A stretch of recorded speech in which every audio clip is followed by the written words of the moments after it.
across in the film what I'm talking about. It looks horrible. The vampire speed CGI thing is ridiculous. The baseball scene in particular is an abomination. I'm not really sure why that's included because it doesn't affect the film at all. It's just a device to sort of make this film stand out and be unique, and it fails. God, what else? What else sucks? Everything's bad. The final thing that I really want to focus on, the relationship between Bella and Edward. What's so scary about the Twilight books is that they're so popular. And I think a lot of girls are going to grow up thinking that they want this relationship. They want a sort of Bella and Edward relationship. And trust me, ladies, you don't. Bella is in like a physically and emotionally abusive relationship. She puts herself in physical harm consistently throughout this series because of her apparent love for Edward. He emotionally abuses her quite frequently, especially in this movie, especially in New Moon. There's nothing, you're never really given any plausible reason why they're in love, other than lust, other than they physically want each other. And because Stephanie Meyer sort of is a Mormon, some of her religious beliefs sort of seep into this film. You know, true love waits for marriage. It's an admirable notion. I'm not denying that is an honorable practice, but they don't have true love. There's no love here. They just want each other sexually. So there's no point in them getting married because their marriage is based on a lie. There's nothing there. Edward is like 110 years old. He wants a 17-year-old. In reality, we call these people predators, and we condemn them and crucify them publicly. In fiction, especially in Twilight, Edward is the hero. He's brave, he's alluring, he's someone that all men should want to be, apparently, according to the fan base. It's creepy. He's a 17-year-old stuck in... He's 110. He has the consciousness of someone who's 110 years old, stuck in the body of a 17-year-old. Think of the things that he's seen, the death, the loss, the agony of living that long. Think of the women he's been with.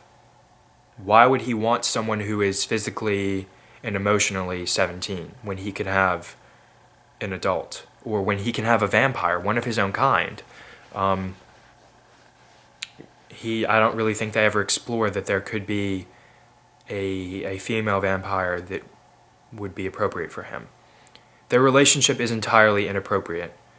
And women are going to grow up, teenagers are going to grow up thinking that this is the thing that they want to have. And that's why I have to condemn this movie and this series so much, because it's not showing you this isn't love, this isn't romance, this is infatuation, this is sexual desire. There's really nothing to see. They don't have sex until they're married.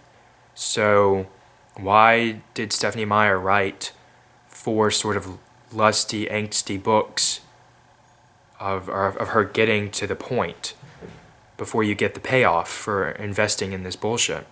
I don't know, because there's not a story that I can tell you about. Nothing ever happens that's notable. It's just some teenage bullshit. And the only reason why you're sort of given that Edward is attracted to Bella in the first place is because he can't read her mind. Maybe there's nothing there. Who knows? You've seen this. I've seen this before, and it's been done better in other fictional vampire shows, and in literature. In True Blood, Sookie can read minds, and she's attracted to Bill, a vampire, because she can't read his mind, and that makes him mysterious and interesting to her.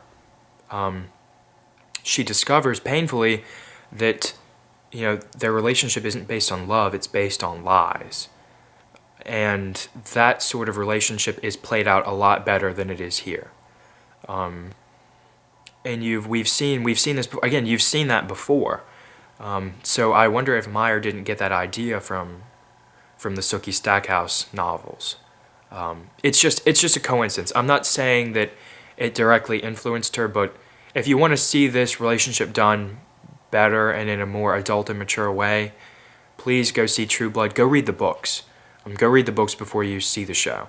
I could certainly recommend that to you. I've read a couple of the books. I've seen most of the seasons of the television show, and it's not perfect, but it does a lot better job of showing a more realistic relationship develop based on the same principle of sort of mind reading and, I can't read your mind, so I'm attracted to you.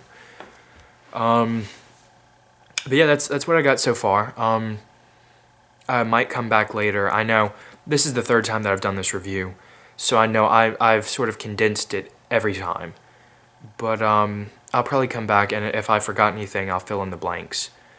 I'm gonna go see Cabin in the Woods tonight, and I got this on DVD the other day.